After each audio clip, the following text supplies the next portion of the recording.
Today we're going to talk about how to start a YouTube channel on a budget. So let's do this.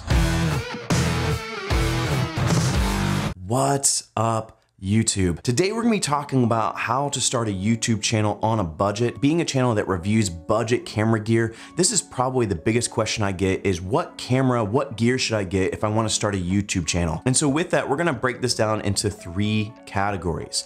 We're going to talk about the camera, we're going to talk about lighting, and we're going to talk about audio. And so let's start off with camera. This is definitely the question I get all the time is, I'm starting a YouTube channel, what camera do you recommend? And I think most people are shocked what my answer is, because usually it's your phone. This is going to be your best friend as you're starting out. There are a couple tips I would recommend when you're using your phone. Things like use the rear facing camera, even though it's a lot easier to use the front facing camera because you can see yourself. Generally speaking, the back facing camera is a better camera. And so use the back facing camera. Also, if you're using the front facing camera, you're more likely to do this number where you're looking at your monitor and trying to make sure that everything's composed right and you look good and everything. It's really distracting, right? Like, it's really hard to be engaged when you're just doing this the whole time. So yeah, use the back facing camera, a lot better camera. Also, you won't be tempted to look at yourself the entire time the video is going. The other thing I would recommend if you're using your phone is use an app that allows you to take full control over your phone's camera, allowing you to set things like the aperture, shutter speed, white balance, and all of that. If you're on an iPhone, one app to look at is the Moment app. If you're unfamiliar with Moment, they make some really awesome smartphone lenses. And that's something else to consider is if you're already using their app, you want to step up your game eventually, look into some of their lenses too. It will definitely help your smartphone footage look a little bit more professional when using their lenses. But the awesome thing is even if you're not using their lenses, you can still use their app. And so check it out because it does let you use full control of the camera. Now, if you're not on an iPhone, there are a couple of other apps you could potentially use. I believe the Adobe Lightroom app will also let you take full control of your camera. But with that, just do some research. You look for some apps available to you that will allow you to take full control of your camera. And if you do have a budget that's around $300 to $500 for your system, look at something like the a6000 from Sony or even the Canon EOS M and maybe an inexpensive lens like the 7 Artisans that I reviewed, and I'll link that up here as well. Those would be great options if you're looking at actually getting a camera, but also keeping it a little more budget friendly. If you do have a budget and it's around $1,000 or so, look at something like the Sony a6400 or even the Canon M50. Those are both great YouTube cameras. They both have a mic jack, they both have 4K, they both have flip LCDs. So really great for YouTube creation. So those are ones that I would check out. And again, that kind of spans the range of like free versus $1,000 or more. But that being said, as you're starting out, just start with your phone. This is a great way to figure out if this is really something you're into without having to spend money on it. I am gonna cut away to what this shot would look like if I were to film it on my phone. You'll see that if you have decent lighting and good lighting, you can actually get a really good image from your phone. Unlike the channel that I started way back in the day where I didn't know anything about lighting and used my phone and it was super overexposed. It was really crazy. If you want like a good, like maybe this is something you shouldn't do, I'm gonna link up to my old channel. You can watch those videos. It's kind of entertaining time, so check that out. So we have the camera. Let's talk about lighting.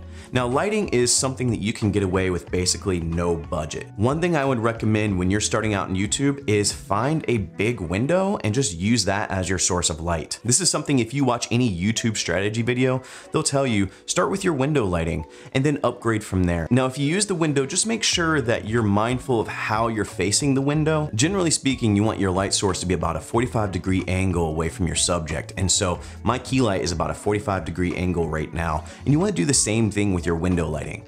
Now, there's an exception to that, and that's if you are trying to start a beauty channel because you really want that front lighting because you're trying to show kind of everything that's going on with the makeup and everything like that. And so if you're trying to start a beauty type channel, then you will want to face that lighting kind of full on. Now, one thing I would recommend as well if you're using window lighting is some sort of diffusion. Something you could look into that's also pretty budget friendly is a 5-in-1 reflector because it does include a diffuser. So you can put that in front of the window and create more of a soft light onto to your subject. But I've also seen people DIY this as well and maybe use like a shower curtain lining or something like that. Now, if you do have a budget of like $100 or less, something you can look for is some cheap studio lights, and I'll link to some below. These are ones that I've used before. These are ones I started my old channel with.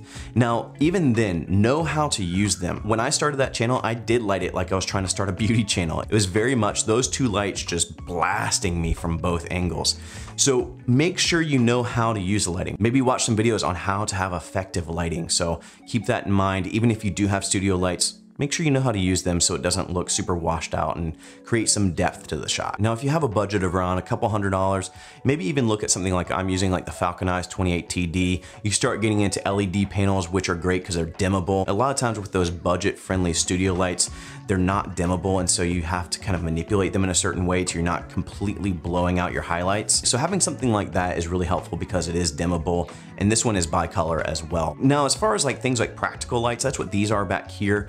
You know, this is a house lamp and this is a small little LED light. You know, get creative with it, create some interest in the background. I do have a light back here. It's a $15 light that I'll actually link below. It's lighting the camera back here, but it's also giving me a little bit of a hair light as well, creating a little bit of separation between me and the background. So we have the camera, we have the lighting. Let's talk about audio. Audio is where I would actually spend the money when you're starting out. One thing to consider when you're starting out is an affordable lapel mic. This is a great way of capturing audio without spending a ton of money. And you can easily just clip these on your shirt or maybe even tape it to the inside of your shirt. This brand is called Purple Panda. And honestly, that's kind of like half the reason I bought it is because the name, like, pretty awesome brand name, Purple Panda. But that is an option, is the Purple Panda. This is around $25 to $30. I'm actually gonna cut and we're gonna see what this mic sounds like if I were to keep it around my chest area. So let me cut and we'll come back to this. All right, so this is an example of the Purple Panda lav mic. So you can hopefully tell that this would be a great option for somebody that's starting out. Again, being about $25 to $30, a very inexpensive option to just clip to your shirt, and plugging into your phone or anything like that will really help capture some good audio. So check it out, Purple Panda, link below. Now, if you do have a little bit more of a budget, something else you could look into is the Rode Video Micro. That's about 60 bucks. Great option for a shotgun mic. But again, as you're starting out, just get an affordable lapel mic that will really just get the job done. So that's what I would recommend if you're starting out.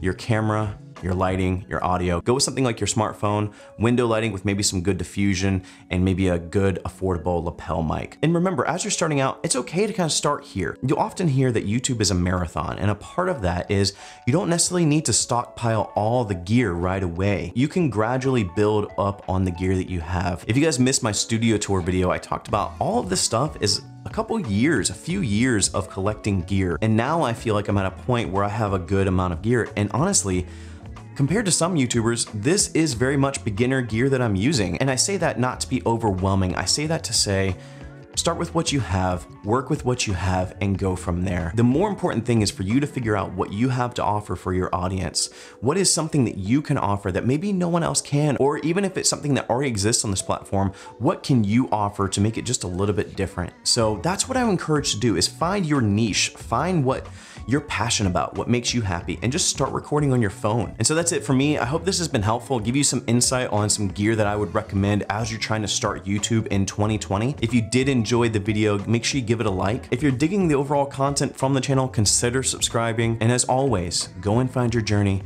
go embrace life, go start a YouTube channel in 2020 and have a blast. Find what you're passionate about and tell the world. I'll see you here next time. Peace.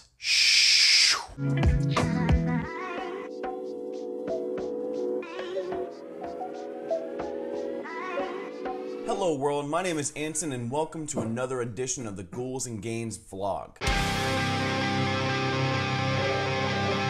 It's so bad. It's so bad. It's so bad. I'm so sorry. What we're going to cover on this episode is a couple of tips on how to make your home a safe haven in the event of an outbreak. So stay tuned. I'm so sorry. I'm sorry I put you through that, internet. Thank you for watching.